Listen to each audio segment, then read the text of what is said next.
ಎಲ್ರಿಗೂ ನಮಸ್ಕಾರ. ನಾನು ಇವತ್ತಿನ ವಿಡಿಯೋದಲ್ಲಿ ಅವಲಕ್ಕಿ ಮಾಡೋದು ತೋರಿಸ್ತಾ ಇದ್ದೀನಿ. ಈ ರಾಗಿ ಅವಲಕ್ಕಿ ಇದು. ಈ ರಾಗಿ ಅವಲಕ್ಕಿನ ನೋಡಿ ಈವ್ನಿಂಗ್ ಸ್ನ್ಯಾಕ್ಸಿಗೆ ಮಾಡ್ಕೊಂಡು ತಿನ್ಬೋದು. ತುಂಬ ಚೆನ್ನಾಗಿರುತ್ತೆ. ಈ ಚಳಿಗಾಲ, ಈ ಮಳೆಗಾಲೆಲ್ಲ ಈವ್ನಿಂಗ್ ಸ್ನ್ಯಾಕ್ಸಿಗೆ ಬೇಕಲ್ವಾ, ಹೆಲ್ತಿಗೂ ಒಳ್ಳೆಯದು ಇದು ರಾಗಿದ ಅವಲಕ್ಕಿ. ಆಮೇಲೆ ಡ್ರೈ ಫ್ರೂಟ್ಸು, ಶೇಂಗಾ ಎಲ್ಲದೂ ಒಳ್ಳೆಯದೇ ಅಲ್ವಾ, ಚೆನ್ನಾಗಿರುತ್ತೆ. ನೋಡಿ ಇದನ್ನು ಈಸಿಯಾಗಿ ಕ್ವಿಕ್ಕಾಗೂ ಮಾಡ್ಕೋಬೋದು. ಬನ್ನಿ ಆಗಿದ್ದರೆ ಯಾವ ಥರ ಮಾಡೋದು, ಏನೇನು ಐಟಮ್ಸ್ ಬೇಕು ಅಂತ ನೋಡ್ಕೊಂಬರೋಣ. ನೋಡಿ ನಾನು ಇದನ್ನು ಒಂದು 2 ಸೇರೋಷ್ಟು ತೊಗೊಂಡಿದ್ದೀನಿ. ರಾಗಿದು ಇದು ಅವಲಕ್ಕಿ ತುಂಬ ಚೆನ್ನಾಗಿರುತ್ತೆ. ಪೇಪರ್ ಥರ ಇದೆ, ಚೆನ್ನಾಗಿರುತ್ತೆ ರಾಗಿ ಅವಲಕ್ಕಿ. ಅದಕ್ಕೆ ಒಗ್ಗರಣೆಗೆ ಎಣ್ಣೆ, ಸಾಸಿವೆ, ಜೀರಿಗೆ, ಕರಿಬೇವು, ಬೆಳ್ಳುಳ್ಳಿ ಜಜ್ಜಿಟ್ಕೊಂಡಿದ್ದೀನಿ. ಆಮೇಲೆ ಸ್ವಲ್ಪ ನಾನು ಗೋಡಂಬಿ ಮತ್ತು ಬಾದಾಮಿನೂ ಕಟ್ ಮಾಡಿ ಇಟ್ಕೊಂಡಿದ್ದೀನಿ. ಶೇಂಗಾ ಬೀಜ, ಪುಟಾಣಿ, ಕೊಬ್ಬರಿನ ನೋಡಿ ತೆಳ್ಳಗೆ ಈ ಥರ ಕಟ್ ಮಾಡಿ ಇಟ್ಕೋಬೇಕು.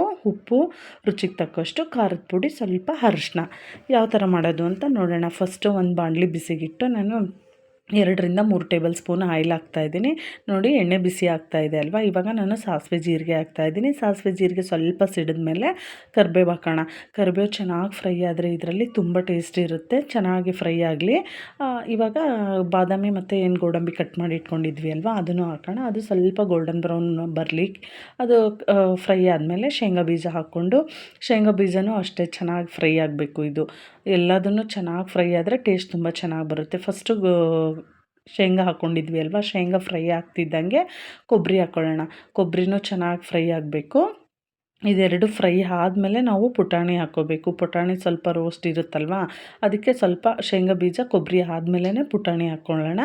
ನೋಡಿ ಇವಾಗ ಇದು ಎಲ್ಲ ಚೆನ್ನಾಗಿ ಫ್ರೈ ಆಗಬೇಕು. ಇದು ನೋಡಿ ಕಲರೆಲ್ಲ ಚೇಂಜ್ ಆಗ್ತಾ ಇದೆ ಅಲ್ವಾ, ನೀಟಾಗಿ ಫ್ರೈ ಆಗಿದೆ. ಕೊಬ್ಬರಿನೂ, ಶೇಂಗಾನು, ಪುಟಾಣಿನೂ ಆಗಿದೆ. ಇವಾಗ ಬೆಳ್ಳುಳ್ಳಿ ಹಾಕ್ಕೊಳ್ಳೋಣ. ಬೆಳ್ಳುಳ್ಳಿನ ಫಸ್ಟಿಗೆ ಹಾಕ್ಬಿಟ್ರೆ ಎಲ್ಲ ಘಮ ಹೋಗ್ಬಿಡುತ್ತೆ. ಅದಕ್ಕೆ ನಾನು ಇದೆಲ್ಲ ಕೊಬ್ಬರಿ, ಪುಟಾಣಿ, ಶೇಂಗಾ ಫ್ರೈ ಆದಮೇಲೆ ನಾನು ಬೆಳ್ಳುಳ್ಳಿ ಹಾಕ್ತಾಯಿದ್ದೀನಿ. ಬೆಳ್ಳುಳ್ಳಿ ಹಾಕಿ ಫ್ರೈ ಆದಮೇಲೆ ಖಾರಕ್ಕೆ ಎಷ್ಟು ಬೇಕೋ ಅಷ್ಟು ಖಾರದ ಪುಡಿ, ಆಮೇಲೆ ಸ್ವಲ್ಪ ಅರಿಶಿನ ಹಾಕ್ಕೊಂಡು ರುಚಿಗೆ ಉಪ್ಪು ಹಾಕ್ಕೊಳ್ಳೋಣ. ಉಪ್ಪು ಅದು ಸ್ವಲ್ಪ ಉಪ್ಪಿರುತ್ತೆ ಅವಲಕ್ಕಿ, ನೋಡಿಬಿಟ್ಟು ಸ್ವಲ್ಪನೇ ಹಾಕ್ಕೊಳ್ಳಿ ಉಪ್ಪನ್ನ. ಆಮೇಲೆ ಬೇಕಂದರೆ ಹಾಕ್ಕೋಬೋದು. ನೋಡಿ ಎಲ್ಲ ಹಾಕ್ಕೊಂಡು ಮಿಕ್ಸ್ ಮಾಡಿ, ಇವಾಗ ನಾವು ಅವಲಕ್ಕಿ ಇತ್ತಲ್ವ, ರಾಗಿ ಅವಲಕ್ಕಿ, ಅದನ್ನ ಹಾಕ್ಕೊಂಡು ಚೆನ್ನಾಗಿ ಮಿಕ್ಸ್ ಮಾಡೋಣ. ಸ್ಮೂತಾಗಿ ಮಿಕ್ಸ್ ಮಾಡಿ, ತುಂಬ ರಫಾಗಿ ಮಾಡಿಬಿಟ್ರೆ ಅವಲಕ್ಕಿ ಎಲ್ಲ ಮುರಿದೋಗ್ಬಿಡುತ್ತೆ. ನೀಟಾಗಿ ಮಿಕ್ಸ್ ಮಾಡಿದರೆ ನೋಡಿ ಸ್ಟವ್ ಆಫ್ ಮಾಡ್ಕೊಂಬಿಡಿ, ಸಾಕು. ಆಗಿದೆ ಇವಾಗ.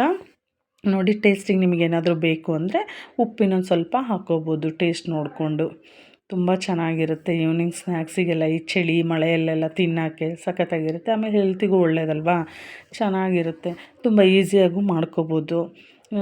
ಈವ್ನಿಂಗ್ ಸ್ನ್ಯಾಕ್ಸಿಗಂತೂ ಸಖತ್ತಾಗಿರುತ್ತೆ. ನೋಡಿ ನಿಮಗೂ ಈ ವಿಡಿಯೋ ಇಷ್ಟ ಅಂದರೆ ಪ್ಲೀಸ್ ಲೈಕ್ ಮಾಡಿ, ಶೇರ್ ಮಾಡಿ, ಸಬ್ಸ್ಕ್ರೈಬ್ ಮಾಡಿ. Thank you.